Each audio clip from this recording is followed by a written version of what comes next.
Good morning. It's Pastor Penny, and it's August 19th. It's Wednesday. And last week, I talked about the first chapter of An Altar in the World by Barbara Brown Taylor. And the second chapter is called The Practice of Paying Attention. And another word that Barbara uses is reverence. And what I really want to do is read you the whole chapter, but we don't have, but we're not going to do that. And so I'll try to just touch on a little bit of what the chapter is about.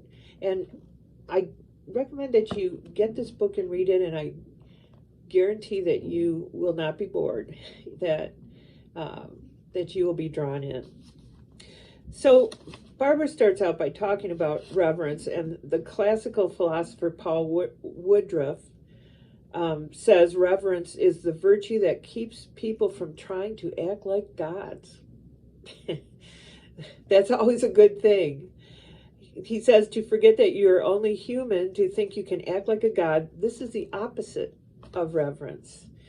And most of us live in a culture that reveres money, power, education, and religion. But true reverence cannot be for anything that human beings can make or manage by themselves.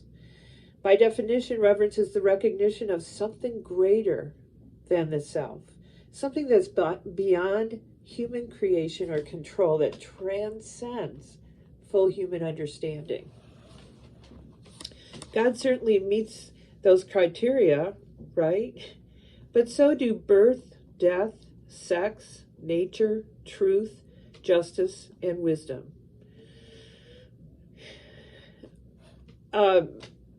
A Native American elder I know says that he begins teaching people reverence by steering them over to the nearest tree. And he says, "Do you know that you didn't make this tree?" He asks them, and if they say yes, then he knows that they are on their way. So that's a little bit of what reverence is. It take all kinds of forms, depending on what is that awakens awe in you. And it reminds you of your true size. And nature is a good place to start.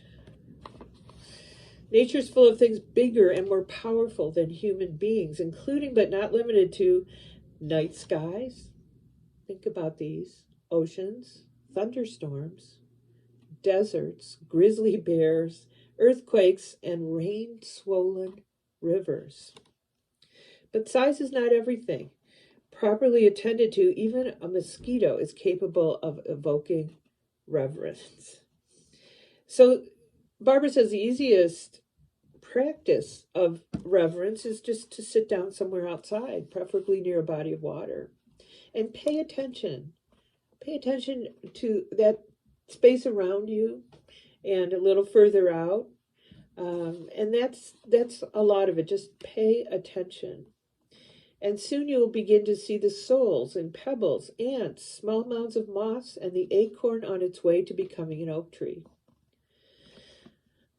You may feel the beating of your own heart. Has that ever happened to you? It has to me. You did not make your heart any more than you made a tree. We are a guest here. We are all guests on earth.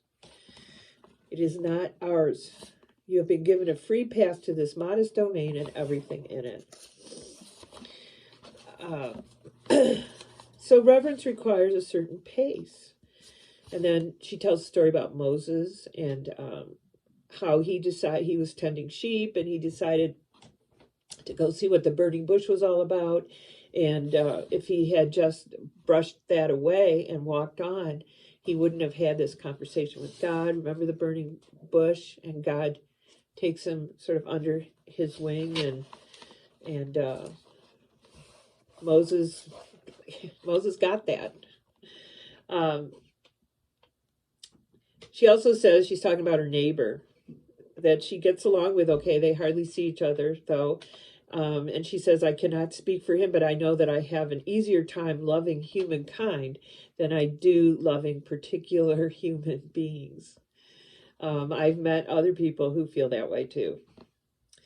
She tells an example of a 16-year-old bagging her groceries, and she has portobello mushrooms, carefully selected, and then she has some cans of beans, and this kid put the mushrooms on the bottom and then put the cans on top.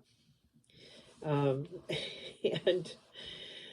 she says they just don't pay attention, and just for a moment she decided to look at this person as a human being and not as an obstacle. And so she tells him, she notices everything about him, and just says, heavy stuff on the bottom, take it easy on my mushrooms, okay?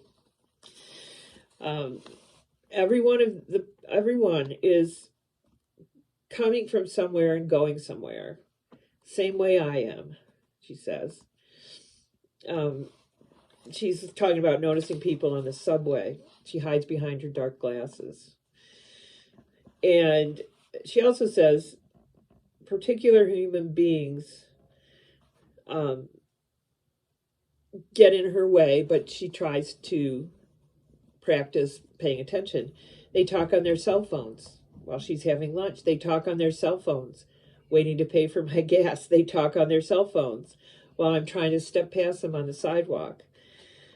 Boy, it's pretty hard to pay attention, isn't it, in these days of cell phones?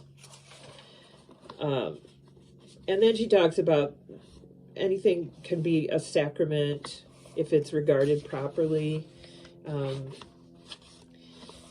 So